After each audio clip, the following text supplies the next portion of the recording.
आग लगी हुई थी अभी, तो हम संगीत और सिनेमा की फुहारें लेके आए हैं।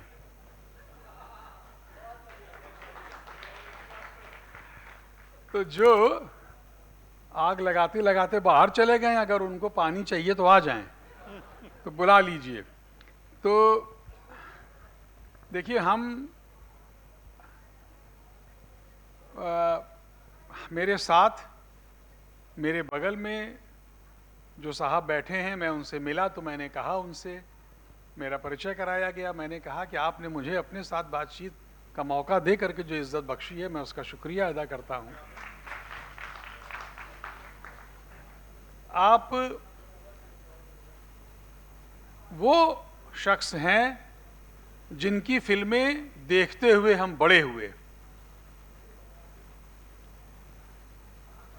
जिनकी फिल्मों ने हमारे भीतर, अर्जुन एक फिल्म आई थी सनी देओल की, बहुत सारी फिल्में अभी हम आगे चर्चा करेंगे।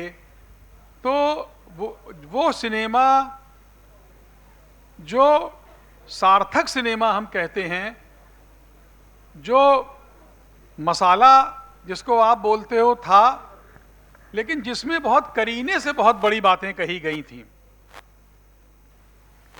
तो मेरे साथ मैं उनका परिचय कराता हूं, और मैं चाहता हूं कि एक बार बहुत तालियों के साथ आप उनका स्वागत करिए, श्री राहुल रवेल साहब।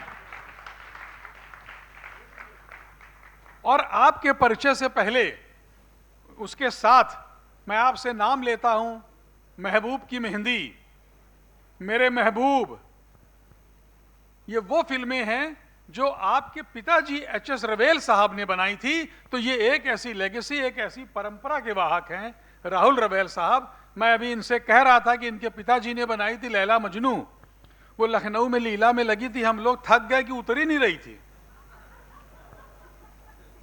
याद है कि देखिए सब लखनऊ वाले, वो भैया silver jubilee jubilee, silver jubilee, golden jubilee. अरे हमने कहा यार कोई नहीं आए, तो जब निकले, अच्छा वो दौर था कि बस पोस्टर देख के खुश होते थे, तो वो लैला मजनू लगे हुए हैं। तो वो एक इतनी करिश्माई आपकी शख्सियत है। तो हम आते हैं आपके पास और पहला सवाल पूछते हैं, फिर हम आपके पास आएंगे।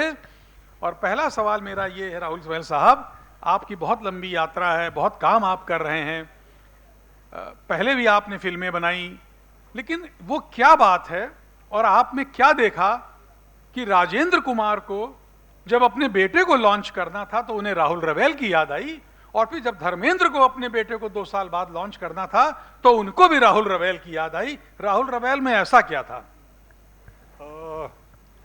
देखिए, यही बोल सकता हूँ कि राजेंद्र साहब के साथ मैंने पहली फिल्म अपनी बनाई थी गुनहगार, तो उसमें मैंने काम किया था उनके साथ। और राज साहब का मैं आवाज आ रही है आपकी?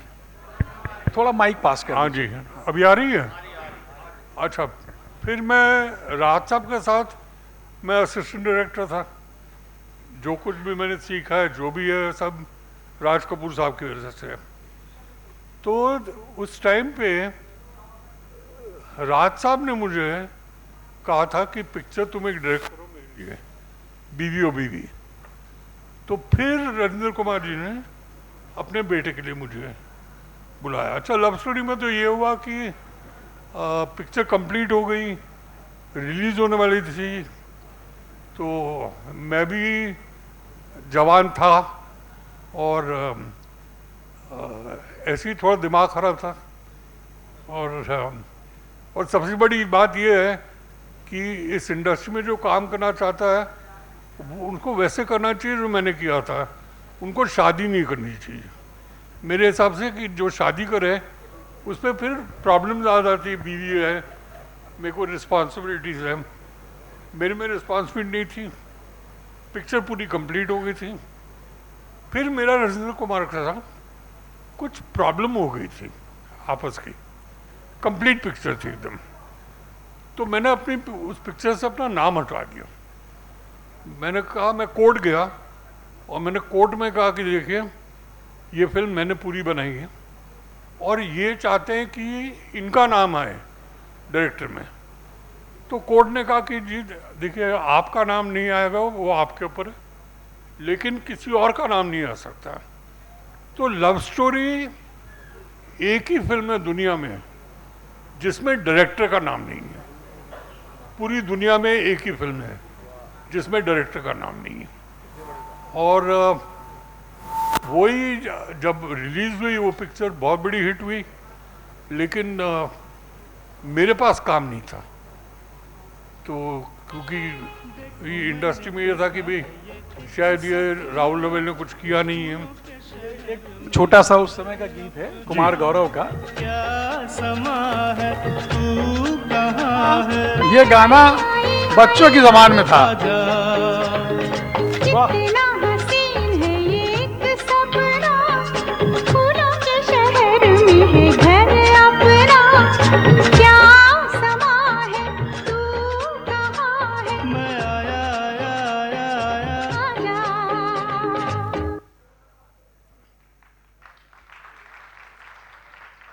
तो उस टाइम पे ये था कि राज साहब ने मुझे कहा था कि बेटा तुम अपसेट हो, लेकिन कोई बात नहीं, पिक्चर तुमने बनाई, बहुत अच्छी बनाई, और एक ना एक दिन ये तुम्हारे काम में आएगा जो ये हुनर है तुम में। बहुत बड़ी बात थी उनसे कहना। तो उसके बाद नरेंद्र कुमार जी ने कहा कि ये पिक्चर अपना मेरी डायरेक्ट करो, क्योंकि राज साहब ने मुझे पिक्चर ऑफर की थी। फिर उसके बाद ये प्रॉब्लम है, फिर काम नहीं था मेरे पास। और एक दिन धर्म जी का मैसेज आया, मैं उनको मिलने गया, तो उन्होंने कहा कि मैंने पिक्चर देखी तुम्हारी और लोग बोलते हैं कि तुमने नहीं की है, राजेंद्र कुमार ने शायद डायरेक्ट की है। तो राजेंद्र कुमार को अच्छी तरह जानता हूँ, ये पता नहीं तुमने डायरेक्ट की या नहीं की है, मगर राजेंद्र कुमार ने तो नहीं की है। ये तो पक्की बात है। तो ये हुआ। तो फिर अच्छा, धर्म जी के साथ मैंने काम किया था जब मैं असिस्टेंट था मेरा नाम जोकर में। तो वैसे हुआ कि सनी को लिया, और फिर अभी हम सनी देओल की बात करेंगे, और अभी इन्होंने जो राज कपूर साहब का नाम लिया है, तो राज कपूर साहब की ये बर्थ सेंटेनरी का, तो अभी हम आपसे कुछ सवाल उन पर भी करेंगे। कल एक सेशन हमने राज कपूर साहब पर ही किया था पूरा म्यूजिक का। उसका नाम था रोमांस का राजा। तो अभी हम आपसे बात करेंगे कुछ, लेकिन अभी हम आपने जिस फिल्म का नाम लिया, हम एक उसका वीडियो देखते हैं बेताब का, और फिर हम आगे चलते हैं, फिर आपसे मैं वो सवाल पूछता हूँ। अभी बातें सिलसिला बहुत रोचक हैं, चलेंगी आगे। ये थोड़ा आप करिए। ये सनी देओल का एंट्री सीन है बेताब का, जो कल्ट क्लासिक बनी।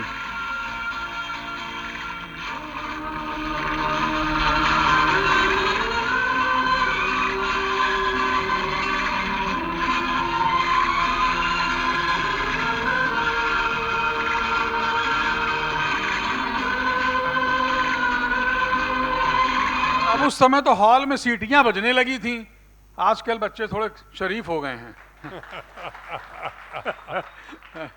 तो नॉवेल्टी में लगी थी और ये भी नहीं उतर रही थी। मैं ये केवल आपने जो बात अभी कही, हम कि आपसे धर्म जी ने कहा, तो हम अभी धर्म जी पर भी बात करेंगे। क्या वजह है कि आपने कई फिल्में सनी देओल के साथ की? आप बता रहे कई फिल्में की आपने। मैं 7 फिल्में की। 7 फिल्में। बेताब, बेताब, अर्जुन, डकैत, डकैत, समुंदर, जो बोले सो निहाल, अर्जुन पंडित, जो बोले सो निहाल, टोटल 7 फिल्में। 7 फिल्में की हैं। क्या वजह, मतलब आप थोड़ा बताएंगे? सनी इस समय तो गदर ने बहुत गदर मचाई थी कुछ साल भर पहले। सर ये था कि सनी के साथ जब मैंने काम किया था तो एक दोस्ती हो गई थी, एक रैपो बन गया था। तो उसी की वजह से हमने एक साथ काम किया, और जो कैरेक्टर्स मैंने यूज़ किए थे उसमें मुझे लगा था सनी बहुत सूट करेगा। क्योंकि अब देखिए बेताब तो एक लव स्टोरी थी और अर्जुन एकदम अलग थी उससे। लेकिन मुझे लोगों ने कहा भी, जिन्होंने अर्जुन की कहानी सुनी, कि भाई सनी देओल ये कर पाएगा। तो मैंने कहा कि देखो सनी देओल के फेस पे जो एक इनोसेंस है और ये एक एक्शन का है, ये मैंने किसी के फेस पे देखा नहीं। तो इसलिए सनी को लिया, और ऊपर वाले का ये था कि, और सनी ने काम बहुत अच्छा किया था, तो ये रीज़न है कि सनी के साथ मैं करते आया हूँ तक। इन्होंने सनी देओल के साथ, जो हमारे पुराने लोग हैं जानते हैं कि बिल्कुल अलग अलग ज़मीन की 3 फिल्में हैं। हीरो एक है बेताब, मतलब जिस समय एक दूजे के लिए आई, लव स्टोरी आई या हीरो आई उसके आसपास, उस समय आप देखिए कि बेताब एक ऐसी फिल्म आती है, शायद आप बताएंगे, कि जिसमें हीरो को वो प्रेम तो करता है लेकिन एक्शन के साथ करता है। जी, ये इसके पीछे क्या वो धर्मेंद्र का लड़का होना वजह थी, या आपको ये इमेज चाहते थे देना? नहीं, क्योंकि जो कहानी थी उसमें हमको लगा था कि ये एक्शन ज़रूरी है, और क्योंकि सनी से जब मैं मिला, जब बात हुई, तो सनी ने कहा कि मुझे घोड़ों का बहुत शौक है, राइडिंग का, और तो हमको लगा ये एक नया एलिमेंट होगा, तो वो हमने डाल दिया उसके अंदर। एक बात मैं यहाँ पर आपको बताना चाहता हूँ कि राहुल रवैल साहब ने कुमार गौरव को लॉन्च किया, सनी देओल को लॉन्च किया, अन्नू कपूर को लॉन्च किया, परेश रावल को लॉन्च किया, काजोल को लॉन्च किया, ऐश्वर्या राय को लॉन्च किया, आप ही ने किया है। उनकी पहली फिल्में सब आप ही लेकर आए। और अन्नू कपूर का तो बेताब का वो डायलॉग था बड़ा कि सर जी मैं बताऊं क्या, तो उनका बड़ा मशहूर हुआ था, अभी भी वो कहीं कहते हैं। तो हम अभी चर्चा से पहले हम अर्जुन का जरा एक सीन देखते हैं।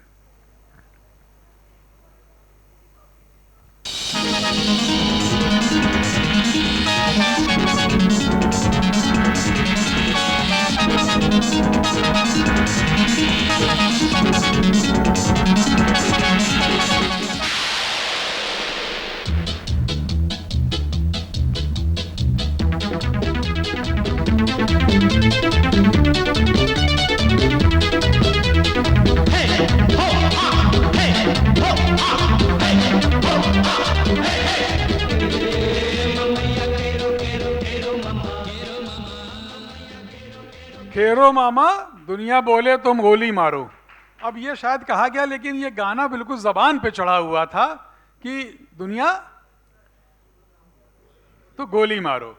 तो ये जो मैं इसमें कहना चाहता हूं कि उस समय ये जो अर्जुन आई थी, ये अर्बन यूथ है जो बेरोजगार है, उसका एक सीन है कि जिसमें वो कैरम खेलते हैं लड़के 4-5, ये दोस्त हैं, और फिर एक लड़ाई होती है, उनको लोग बुलाने आते हैं। जो एक्सप्लॉयटेशन था कि अन्नू कपूर, परेश रावल और अनुपम खेर कैसे अपने अपने मिला करके, और इनका एक यूथ का जो हमेशा आज भी होता है कि छात्रों का अपने हित में इस्तेमाल कैसे करते हैं। अगर अर्जुन की मेकिंग पर आप कुछ बताना चाहें।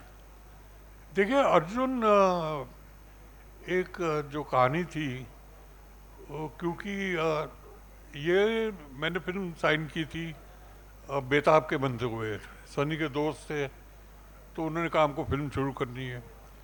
तो बेताब के रिलीज़ के बाद हम लोग बैठे कहानी पे, कहानी का आइडिया था, तो प्रोड्यूसर नए थे, बच्चे थे वो, उनको जल्दी थी, तो एक गाने की सिचुएशन थी, तो वो हमने गाना पंचम के पास गए थे, तो उसने ये मुखड़ा सुना हमको, और मुखड़े के ये वर्ड जो है मामा या केरो केरो केरो मामा, तो ये गोवानीज फोक सॉन्ग है और उसके वर्ड्स हैं। कहाँ के फोक सॉन्ग?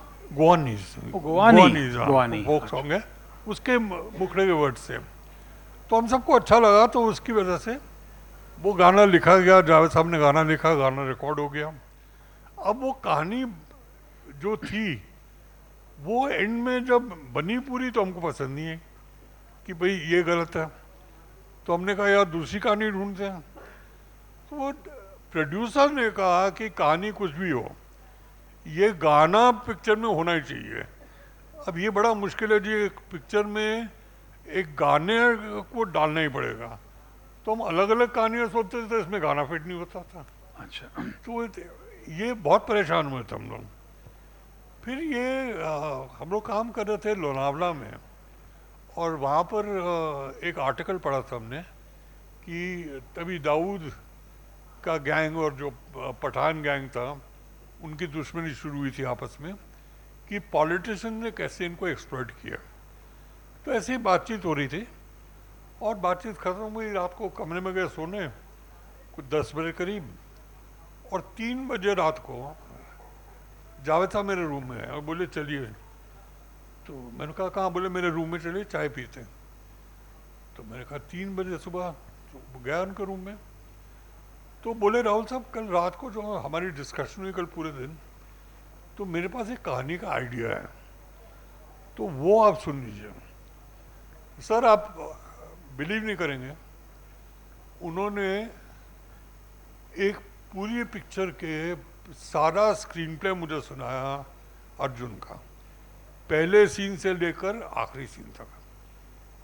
4 घंटे में उन्होंने सारा स्क्रीन प्ले सीन्स लिखे हुए थे, सारे के सारे सीन्स लिखे हुए थे और सुनाए, और बहुत अच्छा लगा मुझे। तो ये हुआ कि हमने डिसाइड किया ये बनाते हैं। तो उसके बाद चेंजेस हुए छोटे मोटे, लेकिन मेजर काम जावेद साहब ने किया था। और अर्जुन जो है वो कहानी नहीं, वो एक कैरेक्टर के ऊपर बेस्ड थी, जो सनी का कैरेक्टर था, तो उस पर बेस्ड थी। और वो कैरेक्टर लोगों को पसंद आ गया था और पिक्चर चल गई। मुझे लोग बोलते हैं अभी भी कि बेताब को फिर से क्यों नहीं बनाते हो। देखिए बेताब के टाइम पे जो अपना अर्जुन के टाइम पे जो यूथ का प्रॉब्लम था कि नौकरी नहीं मिलती, वो आज भी है प्रॉब्लम, लेकिन इतनी ज़्यादा नहीं है, क्योंकि नहीं होता है, कॉल सेंटर पे काम कर लेते हैं, कहीं ना कहीं हो जाता है। तो मेरा ख्याल है वो टाइम के यूथ और आज के यूथ में फ़र्क तो है। आपकी लेकिन जो बेताब थी वो अभी भी मैं देख रहा था एक दिन, बल्कि बच्चों के साथ में, वो बहुत फ्रेश दिखती है अब भी। लेकिन आपने एक पिक्चर आपकी थी जो बनी तो बहुत खूबसूरत, जिसकी बहुत तारीफ हुई, कुछ चली उतनी नहीं थी, डकैत। तो लेकिन हम एक थोड़ा सा देख लें, उसके बाद फिर हम उस पर बात करते हैं।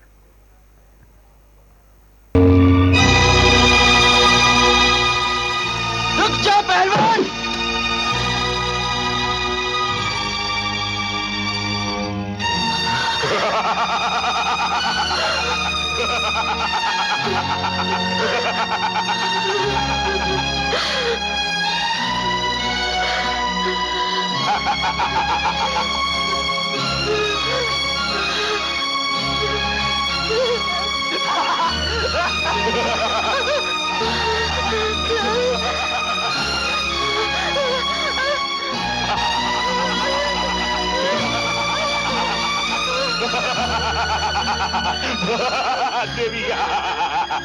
देवी चौधरानी। शांत नहीं। अरे लाओ लाओ। अबे छेलू देखता नहीं, दुल्हन आई है, कुछ ढोल वोल बजाओ। अच्छा मालिक। ये रजा मुराद हैं और ये हमला करते हैं, और राखी जो है वो सनी देओल की माँ है, उनके बाल काट देते हैं। तो क्या ये बहुत थोड़ी डार्क हो गई थी? क्या वजह थी कि ये? देखिए सर, फिल्म अगर नहीं चलती है तो उसका एक ही ये है कि फिल्म पसंद नहीं आए लोगों को, और चलती है तो इसलिए चलती है कि लोगों को पसंद आई है।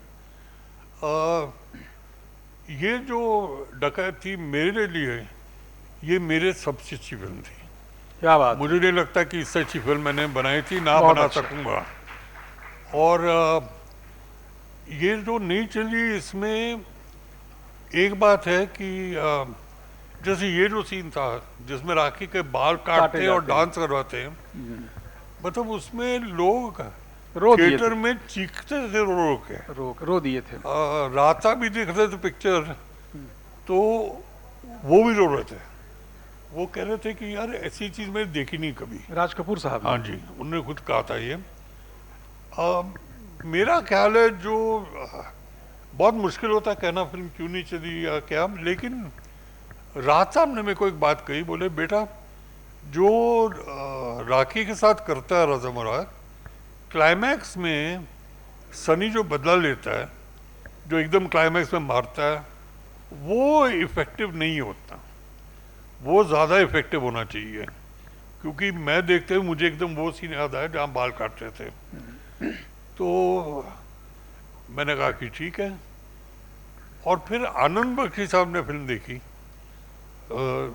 ट्रायल में देखी, और उन्होंने कहा कि यार जो एंड है इसमें जैसे रज़ा मुराद ने राखी के बाल काट के उससे डांस करवाया था, वैसा क्लाइमेक्स में सनी को करना चाहिए कि रज़ा मुराद के बाल काट के डांस करवाए क्या बात। तो ताली का। अच्छा, मुझे लगा कि तभी ये बख्शी साहब कुछ बहुत ही अजीब सी चीज़ बोल रहे हैं, लेकिन अब फिल्म को मैं देखता हूँ तो ये पता नहीं अगर वो चीज़ें होती फिल्म में तो फिल्म का अलग कोई होता या नहीं होता। मुझसे कभी किसी ने कहा था, किसी बड़े समझदार आदमी ने, कि गंगा जमुना डाकू बनते कैसे हैं ये बताती है, और डकैत डाकू जीते कैसे हैं बनने के साथ साथ ये भी बताती है।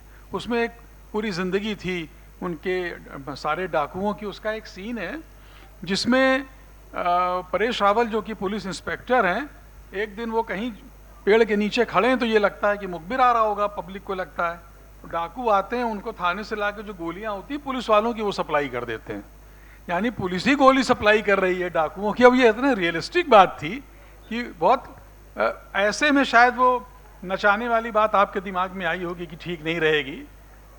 देखिए, जो ये था कि वो गोलियां हाँ। पुलिस वाले बेचते हैं। फिल्म बनाने से पहले हम ग्वालियर गए थे। चंबल की ग्वालियर में जी। जेल में हम जाके फूलन देवी से मिले थे। अच्छा। 2 दिन मिले फूलन देवी से, और ये सब बातें फूलन ने बताई हमको अच्छा। कि पुलिस वाले देते हमने थे। कहा कि आपको हथियार कहाँ से मिलते थे, गोलियां कहाँ से मिलती थी। तो वहाँ मंत्री भी थे, तो उन्होंने वो घूमी मंत्री की तरफ, और वहाँ एक एसपी बैठा हुआ था। बोले एसपी साहब बता दूँ इनको? तो एसपी हंसने लगा, बोले हाँ बता दो। बोली ये बेचते थे, ये हमको बेचते थे सारे। तो वो और फुल्लन ने जो डकैत में जहाँ हमने शूटिंग की बिहार में, भिंड में जाके, वो सारी जगह फुल्लन ने मार्क करके दिया हमको अच्छा। कि जी यहाँ पर ये है, यहाँ पर ये, जो हमको चाहिए था। अच्छा। तो ये सारी लोकेशन उसमें जो रेवाइंस हैं चंबल की, या चंबल की जिनको हम बहुत अद्भुत आई हैं। कभी आप उस पिक्चर को देखिएगा डकैत को। मतलब हम तो गए वहाँ, हमें कई बार जाने का मौका लगा, हम जाते भी हैं वहाँ। अब तो खैर वो बात नहीं, मोबाइल ने डाकू ख़त्म कर दी है तो हमें लोकेशन मिल जाती है। लेकिन एक चंबल और उसके आसपास जो ज़िले में नाम नहीं लूँगा, एक नेताजी का, सुनार का काम वहाँ बहुत चलता है। और इसलिए चलता है कि पकड़ का सारा सोना जो है वहीं जाता है, वहीं गलाया जाता है सब। तो वो भी एक इकोनॉमिक्स है। हम थोड़ी बात उसकी करेंगे, लेकिन अभी मैं एक नया ट्रेंड चला है इधर 2-4 साल से, थोड़ा आपसे समझना चाहता हूँ। पिक्चर में बताया जाता है कि बहुत हिट हो गई है, पब हॉल में आदमी नहीं दिखता है।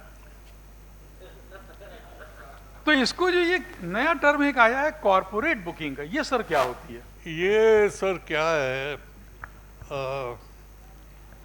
एक शोषा है कि हमको दिखाना है कि पिक्चर फुल थी, लेकिन थिएटर में कोई हो न फर्क नहीं पड़ता है। तो कॉर्पोरेट्स के पास इतना पैसा है जिसको वो यूज़ करते हैं, इस पर वो बुकिंग करके पेमेंट करते हैं उसकी टिकट की।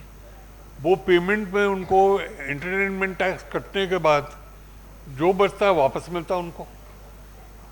हाँ, तो ये होता है कि भाई एक ऑप्टिक्स क्रिएट करना पिक्चर के लिए कि जी ये फुल है, ये 100 करोड़ का बिजनेस करेगी, ये 200 करोड़ का करेगी, लेकिन थिएटर में कोई नहीं होता। ये बात सही है। ये कॉर्पोरेट्स ने बहुत, क्योंकि पैसा बहुत है, तो नहीं तो ये कॉरपोरेट में जो कॉरपोरेट्स हैं, जो ये स्टूडियोज हैं, वो हैं या अब फिल्म स्टार्स भी करा रहे हैं?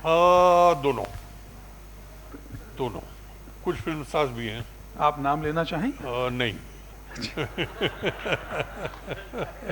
लेकिन क्योंकि जब ये फिल्में और आई थी उसी समय ये गदर 2 आई, जी उसमें हॉल में जाते लोग दिखे। जी। और हमने तो यहीं बगल में जो एक उमराव, वहाँ हमने मल्टीप्लेक्स में शो देखा रात का परिवार के साथ, बिल्कुल हाउसफुल चल रहा था। हमने जी। तो बहुत दिन बाद देखा। वहाँ भीड़ दिख रही है तो भीड़ हो बाहर थी। जवान, मतलब हम नाम नहीं कि हम भी क्या ले, उनमें अंदर लोग नहीं है, लेकिन ये बताया गया कि साहब बड़े हिट।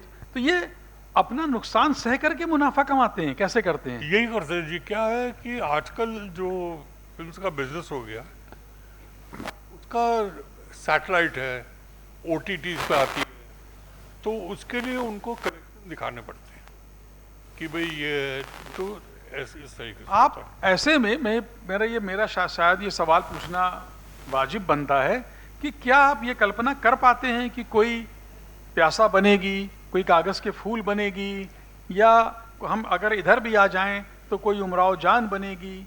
ऐसी सर वो लोग कहाँ पर हैं जिन्होंने ये फिल्में बनाई हैं? वो जनरेशन कहाँ है? मैं ये बोल रहा हूँ कि वो जनरेशन है नहीं, क्योंकि वो सब फिल्में बनाते थे, वो नंबर नहीं खेलते थे। यहाँ पर सब नंबर्स की बात हो गई है कि जी फ्राइडे सैटरडे संडे क्या होगा। लेकिन जो बाकी जिनके नाम आपने लिए, गुरुदत्त जी हैं, राज साहब थे, जो भी डायरेक्टर्स थे उस टाइम के, गोल्डी साहब थे, बहुत ऋषिदार थे, राज कपूर की तो हर फिल्म आज देखो तो लगता है कि वो आज भी कहानी। वो सब फिल्में बनाते थे, उसमें टाइम लगता था, सोचना पड़ता था। आज जो फिल्में हैं ये मतलब बन रही है फिल्में। अच्छा, इसी से मैं एक बात और पूछूंगा कि जैसे हम यहाँ से बैठ के जानते हैं कि जैसे हम मीना कुमारी को सुनते हैं, तो मैं तो ये मानता हूं और मैं आप लोगों से भी कहूंगा कि आप मीना कुमारी की जब फिल्में देखें और वो लगें, तो जब फिल्म चले तो थोड़ा आंख बंद करके मीना कुमारी को सुनिए, देखिए नहीं। इतनी शानदार उनकी जुबान है। क्यों? क्योंकि भाषा पर उनकी पकड़ है। वो बहुत अच्छी शायरा थी। ये जो मैंने कहा कि वो शायरा थी बहुत अच्छी। आजकल के जो हीरो हीरोइन हैं, ये जो हिंदी या हिंदुस्तानी जो ये बोलते हैं, ये देवनागरी में उनके पास डायलॉग आते हैं या रोमन में, अंग्रेजी में आते हैं? और डिपेंड करता है जी। कुछ के पास तो देवनागरी में जाते हैं और ज़्यादा के पास इंग्लिश में जाते हैं। मतलब अगर हम बोलना है तो HUM, हाँ जी, ऐसे। ऐसे। हाँ जी। इसीलिए हम लखनऊ वाले हैं तो जानते हैं कि सब वो कहते हैं बड़े जोर से जबरदस्ती, क्योंकि उसमें जोर नहीं आता, जबरदस्त नहीं आता, नुक्ता गायब हो जाता है। ठीक, बहुत अच्छा। लेकिन सर इसमें प्रॉब्लम क्या है, हाँ, जो मैं देख चुका हूँ ये हीरोइंस के, मैं फिर नाम नहीं लूँगा, बेशक। जिनको इंग्लिश में चाहिए होते हैं, वो स्क्रिप्ट अंग्रेजी का होता था हम, लेकिन वो पढ़ते हुए सीन को वो अपने माइंड में ट्रांसलेट करते हैं इंग्लिश में। अच्छा, और ये नहीं समझते कि जो एक डायलॉग है उसको आप हिंदी में बोलेंगे तो उसका एक वजन अलग होगा, उसी को इंग्लिश में बोलेंगे तो अलग होगा। ये नहीं समझती। नहीं, ये इसको जरा समझाइए। वो उन्होंने HUM हम पढ़ा तो इसको क्या वी कहेंगे? ये भी हैं? हाँ, वो इस हिसाब से सोच के आते हैं। क्योंकि जब बात करो ये कहते हैं जैसे हम, कि तुमने ये हम नहीं बोला, no but I said we. हाँ, तो फर्क है इसमें। इसीलिए आपका वो जो कनेक्ट है लैंग्वेज का, भाषा का, वो अब नहीं बैठता है। हम लौटते हैं और थोड़ा सा मैं यहाँ बताना चाहूँ, मतलब आपने सनी देओल के साथ 7 फिल्में की, धर्मेंद्र के साथ फिल्में की, तो क्या वजह है कि आप एक फैमिली के साथ आपका इतना जुड़ाव रहा? सर सनी से दोस्ती बहुत हो गई, आज तक है। और फिर धर्मेंद्र जी के साथ भी हो गई थी, तो मैंने धर्मेंद्र जी के साथ फिल्म की थी, सनी के साथ 7 फिल्में आपने की। धर्मेंद्र के साथ जो फिल्म की जी उसका नाम था मस्त कलंदर, जी। और इनके कैरेक्टर्स बड़े जोरदार थे। अभी हमने कोई झलक देखी। अनुपम खेर मस्त कलंदर है आपके पास? जरा दिखाइए। Oh my God. ये शायद हिंदी सिनेमा का पहला गे कैरेक्टर है। Anyway, my name is Pinku. दुर्जन सिंह को छोड़ दो ना प्लीज। समझ गया। तेरे बात करने का जो अंदाज है ना, समझ गया। क्या? देख राजा, मुन्नू कोई गंदी चीज दा कोई चस्का नहीं है। ना शराब दा, ना जुए दा, ना दौलत दा, और ना किसी लड़की दा। फिर तो आप हमारे लिए सरकार की तरह हैं। अजी सरकार वास्तता से कम शौकिया करने तुसी सानू एक मौका तो दो। एक्सक्यूज मी, मैं एरोगैरों को मुंह नहीं लगाता। दुर्जन सिंह को छोड़ दो। की दुर्जन सिंह को छोड़ दो। इसमें अनुपम खेर के कैरेक्टर का नाम था पिंकू, और ये शायद मेरे ख्याल से पहला गे कैरेक्टर, पहला के करें। पहला गे कैरेक्टर। ये अनुपम खेर तैयार कैसे हुए इसके लिए? सबको इंटरेस्टिंग लगा बहुत कि अच्छा, वो ये भी पता था कि भाई बहुत से गेज हैं इंडस्ट्री में, अच्छा। और जो बाहर नहीं आते, तो हमने कहा चलो फिल्म में डाल देते इनको। तो इस तरीके से फिल्म में डाला, और अनुपम ने बहुत अच्छा किया। बहुत खैर अच्छा। वो तभी उस वक्त पे क्या वो नॉवेल्टी थी। आज अगर हम गेज को डालेंगे तो लोग बोलेंगे यार हम तो इन सबको देख चुके हैं, ये टीवी पे सब दिखते हैं, तो इसमें कोई फर्क पड़ता नहीं है। अच्छा, जरा वो जो एक मैं किस्सा बताना चाहूँगा धर्मेंद्र का, फिर मैं आपसे पूछूंगा। पिछले साल मेरी उनसे मुलाकात यहाँ हयात में हुई। मैंने अभी आपको वो फोटो दिखाई, और जब धर्मेंद्र ने मुझसे हाथ मिलाया तो आप देखेंगे कि मेरा हाथ ठीक ठाक है, लेकिन जब धर्मेंद्र ने मेरा हाथ अपने हाथ में लिया तो जब बाद में मैंने फोटो देखी तो मुझे अपना हाथ 2 साल के बच्चे का लगा। इतना बड़ा हाथ था। तो है उनका वाला स्टिल नहीं है। अच्छा, तो मैं जानना चाहता हूं कि ये क्या वास्तव में उनके हाथ इतने बड़े बड़े हैं? सर सनी से मैंने पूछा था, मैं कहा तेरा डायलॉग बहुत चला है 2.5 किलो का हाथ, क्यों तेरा हाथ बड़ा है काफी। तो ये क्या तेरे को पापा से पड़ी थी इसलिए ये बोला? राहुल देखो, पापा से पड़ी थी पक्की बात है, मगर डायलॉग जो है वो गलत है 2.5 किलो का हाथ, क्योंकि पापा का हाथ 5 किलो का हाथ है, 2.5 का नहीं है। तो ये था इनका। मतलब मैं अब आपको कोई ये दिखाऊंगा, मेरा हाथ देखिए ठीक ही ठाक है, उनके हाथ में वो दिख ही नहीं रहा है, मेरा हाथ वो गायब हो गया। और धर्मेंद्र के साथ ये कहा जाता है कि हीरोइनें कहती थी कि ये उनका हाथ चेहरा ऐसे न पकड़ें, क्योंकि वो यहाँ से करते तो वो ये बालों के ऊपर निकल जाता था। तो वहीदा रहमान का चेहरा ही नहीं आएगा, हाथ में गायब हो गया। तो वो बहुत बड़ा हाथ था उनका। खैर, थोड़ा सा हम आपसे बात करेंगे राज कपूर के बारे में। आपकी एक किताब है, बहुत खूबसूरत किताब है, और इन्होंने राज कपूर, फिर उसके बाद हम आपकी तरफ आएंगे।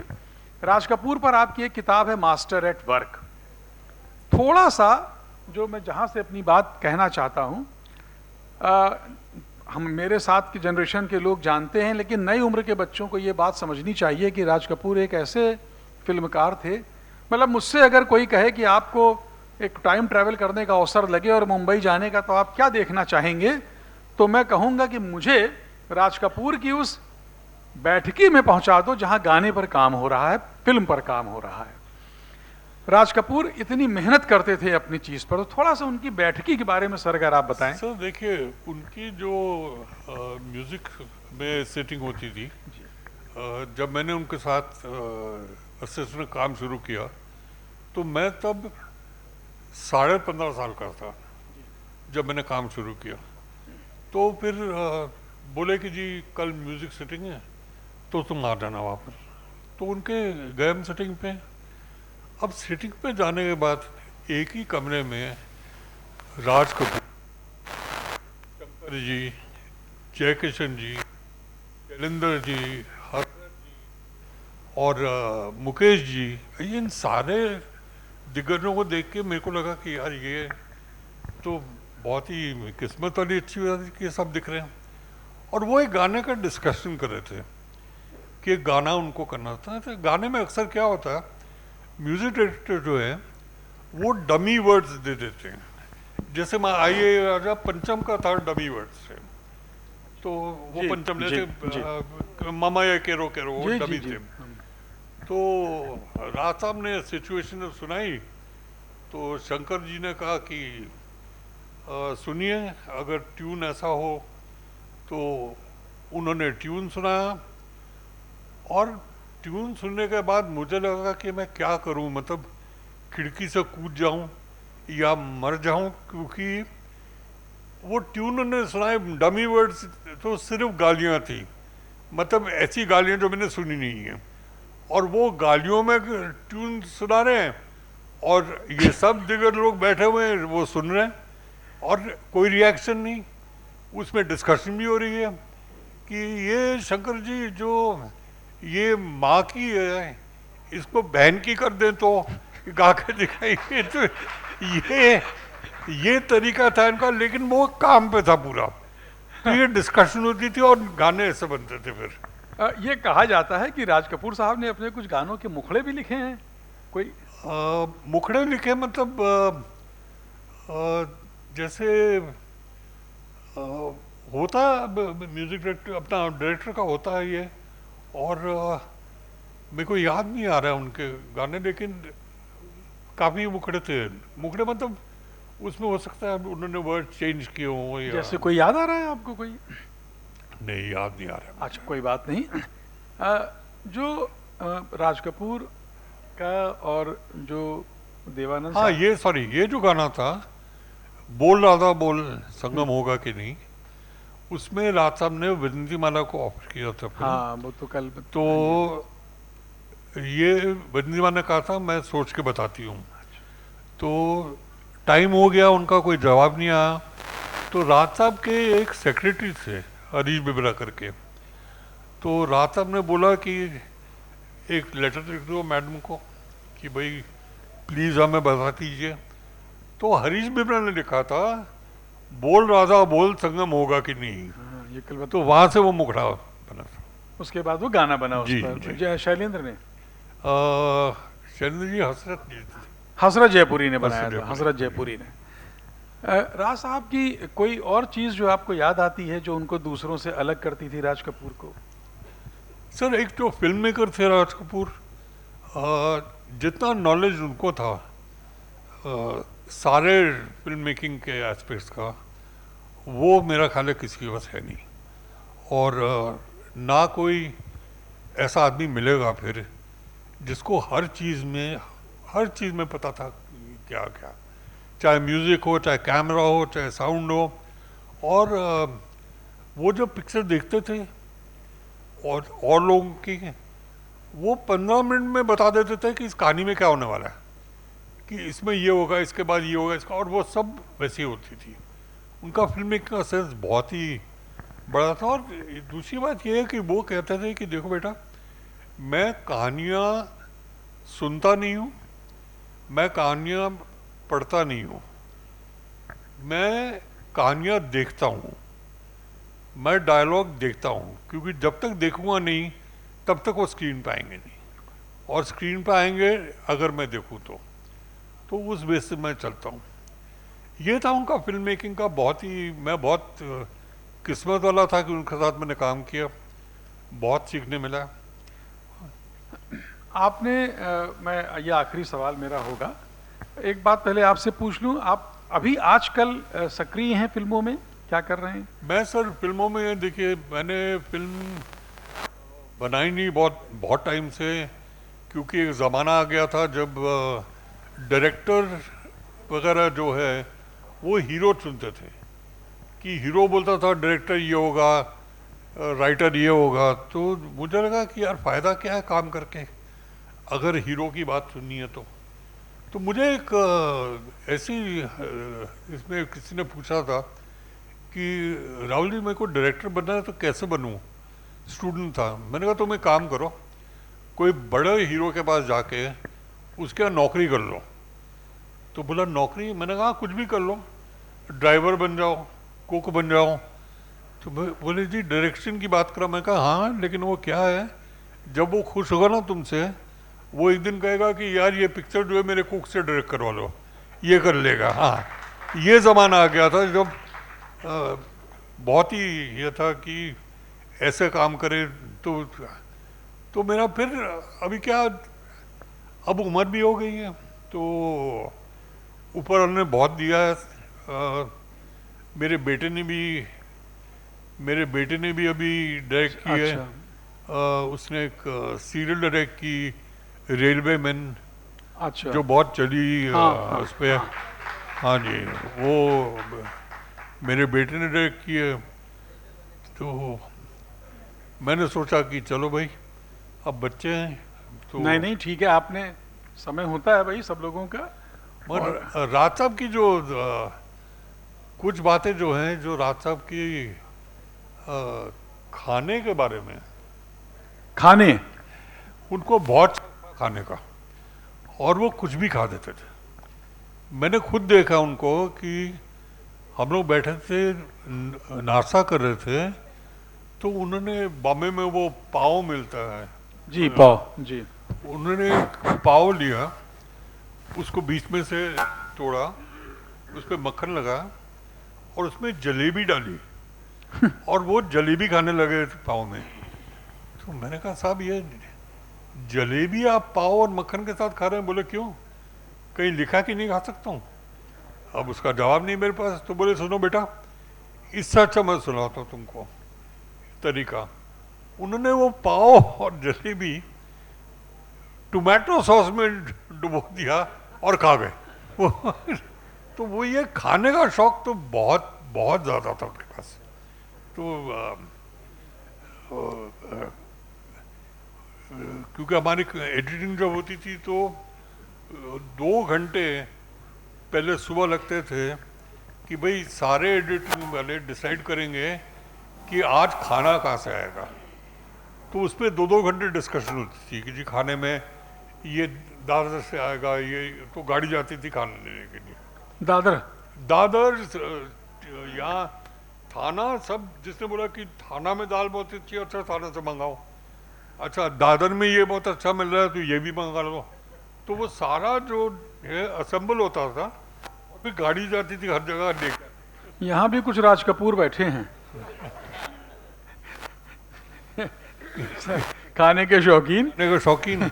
अच्छा है जी, लखनऊ है। ये भी हम लोग राज साहब से सीखे खाने के हम भी बहुत शौकीन हैं। जब से आया हूँ तब से मैं टुंडे कबाब ढूंढ रहा हूँ, बस वही ढूंढ रहा हूँ। वो तो आपको ये देखिए बैठे हैं उधर वाले सब खिलाते हैं आएगा। अच्छा, तो आप माइक जरा दीजिएगा। आप कौन पूछेगा? अच्छा, अनिल जी के पास है, हाँ पूछिए।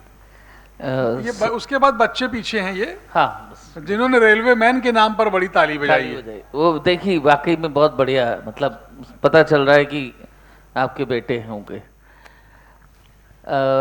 मैंने ये सवाल कई फोरम पर पूछा है, लेकिन आज तक किसी ने भी सही आंसर दिया नहीं कि फिल्में जो बनती हैं वो परिस्थिति, समाज और समाज में जो हो रहा है उसको देख के बन जाती हैं, या फिल्मों में जो दिखाया जाता है वो समाज में होने लगता है। और दूसरा सवाल सिर्फ ये कि जो आजकल अश्लीलता परोसी जा रही है, सब कुछ दिखाया जा रहा है, शब्दों की कोई मर्यादा नहीं है, और उसके बाद हम लोग दोष देते हैं कि हमारी जनरेशन खराब हो रही है।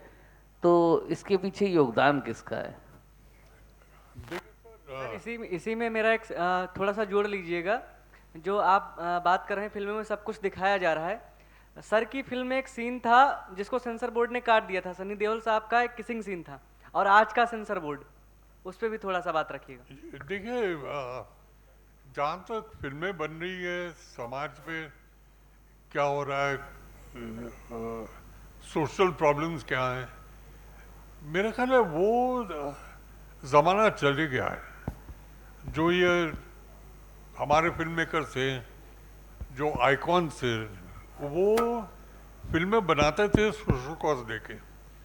उसमें सोशल कॉज हमेशा होता था और वही सोसाइटी को देते थे। आजकल कोई सोचता है नहीं, क्योंकि आजकल ये हो गया कि जो फिल्में बन रही हैं उसमें कोई सोच नहीं रहा है क्या करना है क्या नहीं करना है।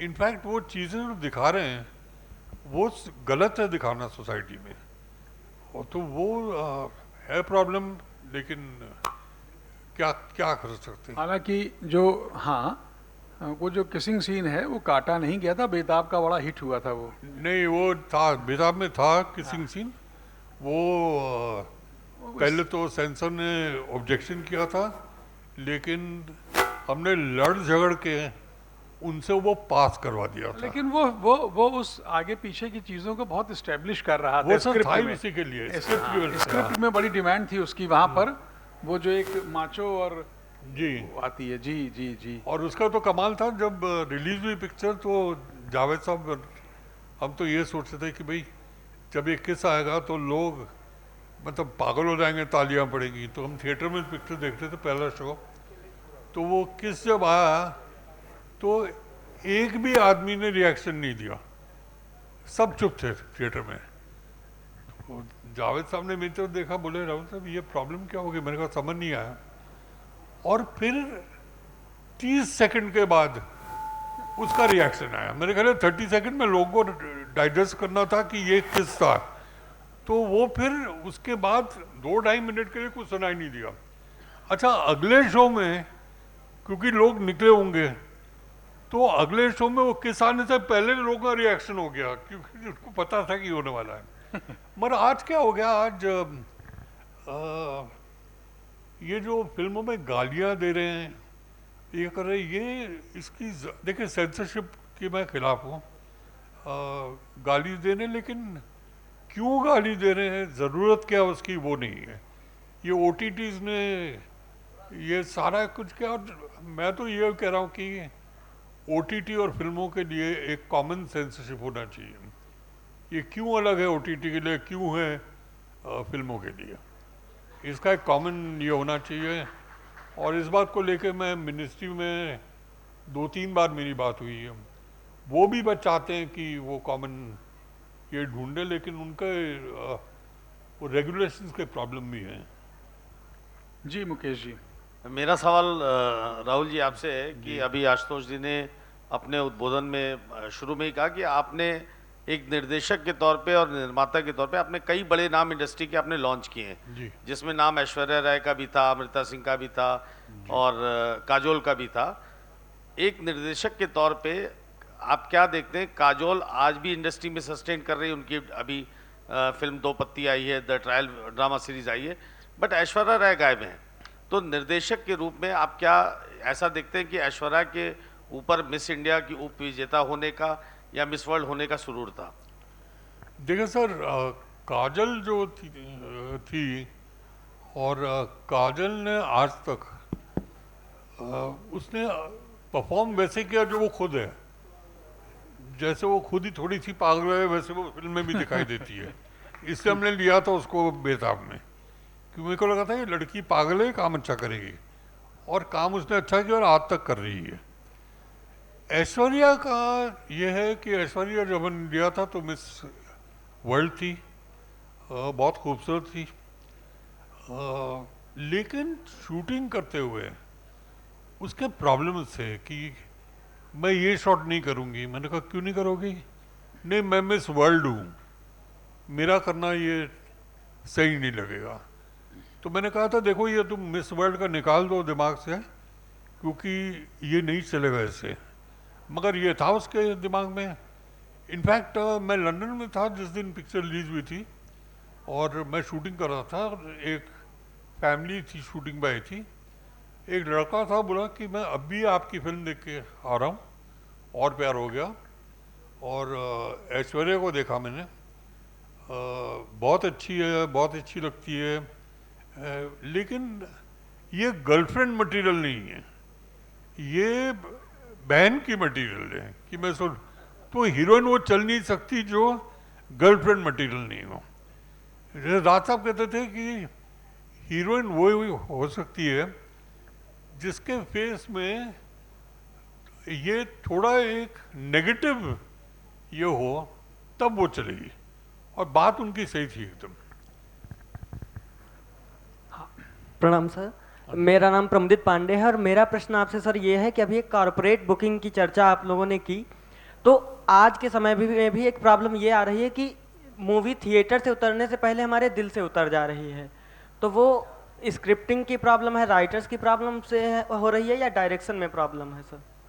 देखिए, मैं मानता हूँ कि फिल्म अच्छी हो या बुरी हो, ये सब डायरेक्टर के रिस्पॉन्सिबल डायरेक्टर हैं, लेकिन राइटर्स भी, उनका भी कंट्रीब्यूशन उतना ही है।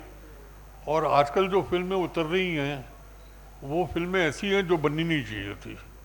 प्रॉब्लम यही है कि आजकल कैमरा सबके हाथ में है, और हिंदुस्तान में हर घर में एक एक्टर तो होगा ही होगा, हाँ, और एक कोई रिश्तेदार होगा जो राइटर है, और तो क्या एक्टर घर का है, रिश्तेदार है, कैमरा मेरा अपना है, तो मैं शूट कर लूँ, और वो फिर मैं कोई भी यूट्यूब पे कहीं भी इंटरनेट पे डाल लेता हूँ, तो वो फिल्में दिखाई दे रही वैसी।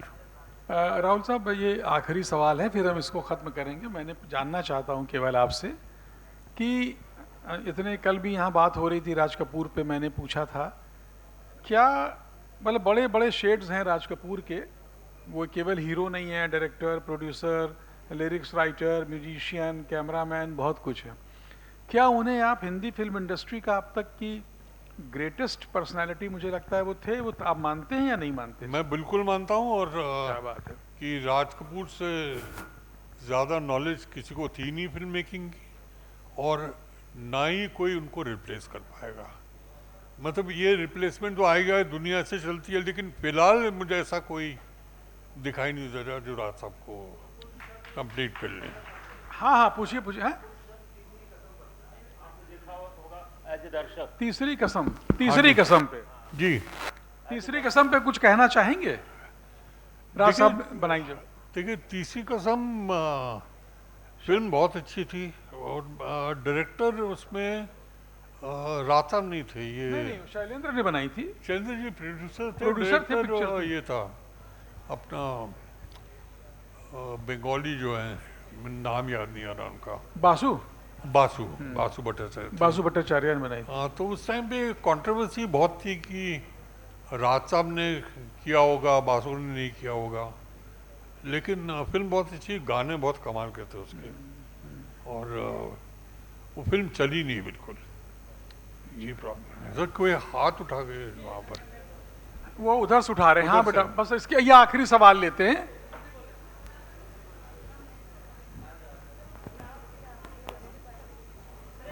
हाँ, हेलो सर, मेरा एक सवाल है आपसे कि अभी आपने कहा था कि ओटीटी और जो फिल्म्स हैं उनके लिए एक कॉमन सेंसर बोर्ड होना चाहिए, बट रिसेंटली जो ब्रॉडकास्ट बिल आया था उसको इसलिए स्क्रैप किया गया था कि ओटीटी के अंडर क्या क्या आता है तो वो नहीं पता, तो हो सकता है कई चीज़ों फ्रीडम ऑफ स्पीच भी तो जा सकती है इस वजह से।